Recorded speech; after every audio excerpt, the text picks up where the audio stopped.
Ya, Assalamualaikum warahmatullahi wabarakatuh. Pada kesempatan kali ini Bapak akan menjelaskan mengenai utang jangka panjang. Jadi kalian sudah menyelesaikan satu bab, yaitu tentang aktiva tetap. Utang jangka panjang itu ada tiga, ada utang wesel, utang obligasi, dan utang hipotek. Yang akan Bapak bahas kali ini hanya utang obligasi dan utang hipotek. Apa perbedaan dengan utang obligasi dan utang hipotek? Perbedaannya itu pada saat cara pembayarannya. Kalau utang obligasi itu dibayar sekaligus jumlah utangnya, yaitu pada saat tanggal jatuh temponya. Sementara kalau utang hipotek itu dibayar diangsur, ya, setiap 6 bulan sekali. Nanti untuk tanggal bulan tergantung kesepakatan antara pihak kreditur dan debiturnya. Nah, untuk lebih jelasnya Bapak berikan contoh berikut ini ya. Misalnya berikutnya adalah transaksi yang berhubungan dengan pinjaman obligasi PT Permata Indah tahun 2019. Pada tanggal 1 Februari 2019 diterbitkan 1000 lembar pinjaman obligasi nominal 200.000 per lembar, bunga 12% tahun yang dibayar setiap tanggal atau tanggal kupon. Tanggal kupon itu tanggal saat pembayaran bunga, ya. Jadi kalau utangnya dibayar sekaligus pada saat tanggal jatuh tempo, tapi bunganya itu akan dibayar setiap 6 bulan sekali. Nah, itu istilahnya adalah tanggal kupon. Nah, ini tanggal kuponnya 15/1/11, artinya setiap tanggal 1 bulan 5 dan 1 bulan 11 PT Permata Indah ini punya kewajiban untuk membayar bunganya, ya. Nah, terus ditempatkan 200 lembar pinjaman obligasi kurs. Nah, kursnya itu bisa di atas 100% atau istilah di atas pari, bisa di bawah 100% atau di bawah pari, ada yang 100% atau apari istilahnya. Jadi ada di atas pari, ada di bawah pari, dan ada apari. Kemudian diminta buatlah jurnal selama tahun 2019 dengan metode sejak diterbitkan. Jadi sebenarnya ada dua metode. Yang pertama dicatat sejak diterbitkan. Metode yang kedua adalah dicatat sejak ditempatkan. Nah, kita diterbitkan dulu. Itu pada tanggal 1 Februari waktu penerbitan pinjaman obligasi. Ya, jurnalnya adalah debit pinjaman obligasi yang belum ditempatkan, kreditnya adalah pinjaman obligasi yang diotorisasikan. Nah, ini dicatat sebesar nilai nominalnya. Ya, dicatat sebesar nilai nominalnya. Jadi tadi ada 1000 lembar, ya. Jadi 1000 lembar dikali 200.000, ya, 200.000, nah, berarti sama dengan, jadi nolnya ada berapa tuh? Ada 8. Jadi ada 200 juta, ya, 200 juta rupiah. Jadi jurnalnya debit nanti 200 juta, ya, kredit 200 juta.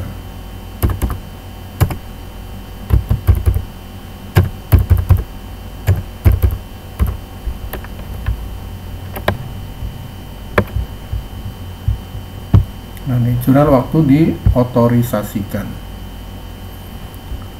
Kemudian yaitu jurnal pada tanggal 1 Maret ya 2019. Transaksinya tadi adalah ditempatkan itu sama dengan istilahnya itu dijual. Ditempatkan 200 lembar pinjaman obligasi dengan kurs 110%. Ya. Jadi jurnal nanti debit kas, kan menjual kita dapat uang, debit kas. Terus ada istilah agio atau disagio. Ya, akan timbul agio apabila kursnya itu di atas pari. Di atas pari itu adalah kursnya di atas 100%, mau 105, 102, 110. Pokoknya kalau di atas 100% nanti timbul agio pinjaman obligasi, akan dicatat di sebelah kredit. Kemudian biaya bunga. Jadi nanti kamu akan menghitung bunga berjalan. Bunga berjalan akan dihitung apabila kurs penempatannya atau kurs jualnya tidak bertepatan dengan tanggal kupon atau tanggal pembayaran bunga.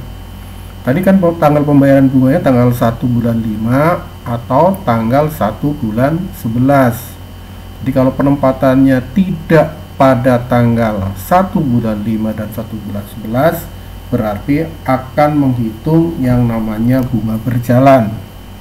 Nah, bunga berjalan akan dicatat sebagai biaya bunga, dicatat di sebelah kredit. Kemudian kreditnya pinjaman obligasi yang belum ditempatkan, tetap nama perkiraannya yang belum ditempatkan. Artinya kalau pinjaman obligasi yang belum ditempatkan dicatat di sebelah debit, berarti itu belum dijual. Tapi kalau dicatat di sebelah kredit, berarti sudah dijual atau ditempatkan. Ya, sekarang bagaimana untuk menghitungnya? Jadi kurs jual, ya, tadi ditempatkan 200 lembar, ya, kursnya 110. Jadi nanti 200 lembar, ya, kemudian dikali nilai nominal per lembarnya yaitu 200.000, kemudian dikali kursnya yaitu 110%. Nah, nanti ini hasilnya berapa?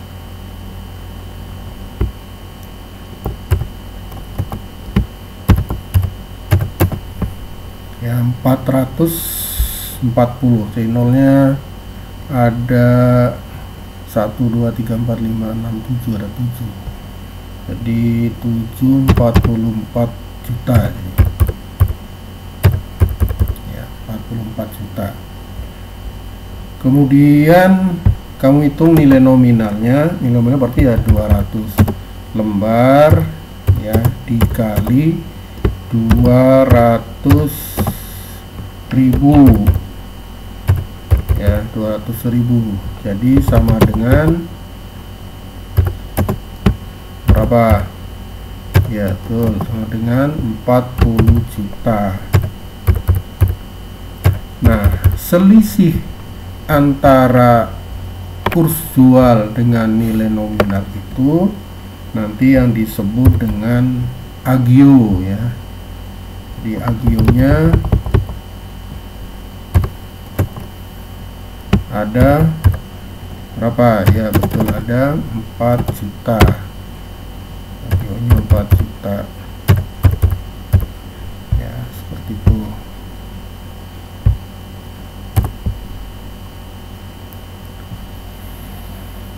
Kemudian kita menghitung bunga berjalan. Nah, ini cara menghitung bunga berjalan, ya. Itu dihitung dari pembayaran bunga terakhir sampai dengan tanggal penempatannya. Nah, tanggal penempatannya kan tanggal 1 bulan 3. Berarti pembayaran bunga terakhirnya kapan? Ingat tadi ya, pembayaran bunga itu dibayar setiap tanggal 1 bulan 5 dan 1 bulan 11. Ya. Jadi pembayaran bunga terakhirnya itu adalah tanggal 1 bulan 11 tahun sebelumnya, ya, tahun 2018, sampai dengan tanggal penempatannya yaitu tanggal 1 bulan 3. Nah, berarti ada berapa bulan ini? Ya, 11, 12, 1, 2. 3-nya jangan dihitung, ya. Jadi ada 4 bulan. Nah, bunga berjalan kalau dihitung itu maksimal ada 5 bulan, maksimal 5 bulan, nggak mungkin 6 atau lebih ya, maksimal 5 bulan. Jadi kalau kamu menghitung ada 6 bulan atau 7 bulan, 8 bulan, berarti salah cara menghitungnya ya. Jadi ada 4 bulan. Nah, sekarang kita hitung bunganya. Jadi nanti 200 lembar ya, 200 lembar terus dikali nilai nominal per lembarnya yaitu 200.000, kemudian dikali bunganya ya, bunga berjalannya berarti 4/12 ya, kemudian dikali bunganya yaitu 12%. 4/12, ini 12 nya bisa dihilangkan, jadi berapa itu? 40 juta kali 4%, jadi 1.600.000 ya hasilnya.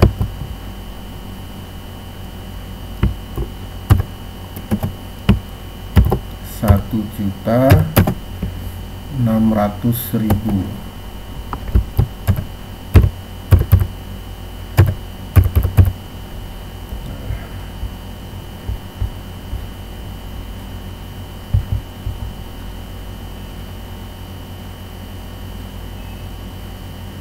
Kemudian kasnya ya. Jadi kasnya itu adalah kurs jualnya ya, kurs jualnya itu adalah 44 juta,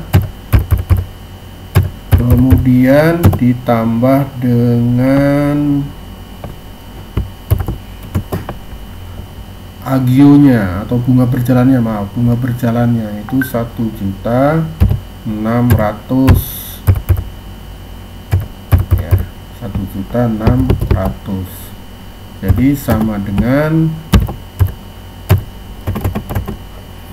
45.600.000. Ini nanti ketika kalian membuat jurnal itu tinggal dipindah-pindahkan saja ya.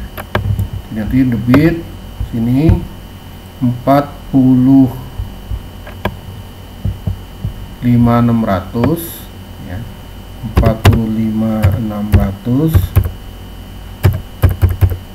terus agionya 4 juta, kemudian biaya bunganya 1.600.000 ya. Kemudian pinjaman obligasi itu selalu dicatat sebesar nilai nominalnya. Nah, seperti itu. Ini jurnal pada tanggal 1 Maret ya, 1 Maret ya. Jadi apa, ulangi lagi untuk perhitungannya. Pertama, kamu hitung kurs jual. Kurs jual itu adalah nilai nominal, jumlah lembar yang dijual dikali nilai nominal dikali kursnya ya, kurs itu 44 juta. Terus kamu hitung nilai nominalnya 12 lembar yang 40 juta. Nah, selisihnya itu ya namanya agio pinjaman obligasi atau disagio pinjaman obligasi. Jadi selisih antara kurs jual dan nilai nominal itu adalah agio atau disagio. Agio itu apabila kursnya di atas 100%. Tapi kalau disagio kursnya di bawah 100%. Nah, kemudian menghitung bunga berjalan ya. Bunga berjalan ini cara menghitung prinsipnya adalah pembayaran bunga terakhir sampai dengan tanggal penempatan. Jadi pembayaran modalnya 1 bulan 11, jangan sampai 1 bulan 5 sampai dengan 1 bulan 3, nanti ngitungnya mundur, ya kan. Jadi kan harus 1 bulan 11 dulu. Kalau 1 bulan 3, 1 bulan 5, mohon maaf, nanti posisinya ada di belakang 1 bulan 3. Dan ingat bahwa bunga berjalan maksimal itu 5 bulan. Jadi kalau kamu menghitung lebih dari 5 bulan, berarti kamu menghitungnya salah, ya. Terus nih dikalikan itu 1.600.000. Nah, kasnya adalah kurs jual. Kurs jualnya kan 44 juta ditambah 1.600.000 itu adalah bunga berjalannya. Wah, ini kalau dilanjutkan videonya akan sangat panjang, ya. Jadi mungkin Bapak menjelaskannya atau membuat videonya ini per transaksi saja, ya. Nanti untuk berikutnya bagaimana kalau di bawah pari atau apari, terus bagaimana kalau transaksinya bertepatan dengan tanggal kuponnya, ya, terus dan seterusnya. Jadi nanti satu soal ini jawabannya akan sangat banyak sekali. Tapi mudah-mudahan kamu tetap semangat, ya, dan kelas 12 ini materinya sangat banyak. Jadi jangan sekali-kali kamu tidak mengerjakan tugas dari Bapak. Sekali kamu tidak mengerjakan tugas akan ketinggalan dan kamu tidak bisa mengerjakan untuk materi-materi berikutnya, karena antara yang satu dengan yang lain ini saling berkaitan, ya. Seperti itu tadi, seperti siklus akuntansi, ya. Jadi kan dari jurnal buku besar tiba-tiba kamu belajar neraca lajur, nggak tahu asal usulnya dari mana. Ya, mudah-mudahan kalian sudah paham, ya. Mungkin supaya video tidak terlalu panjang dan kamu juga bisa mudah memahaminya, Bapak cukupkan sekian saja. Bila taufik wal hidayah, wassalamualaikum warahmatullahi wabarakatuh.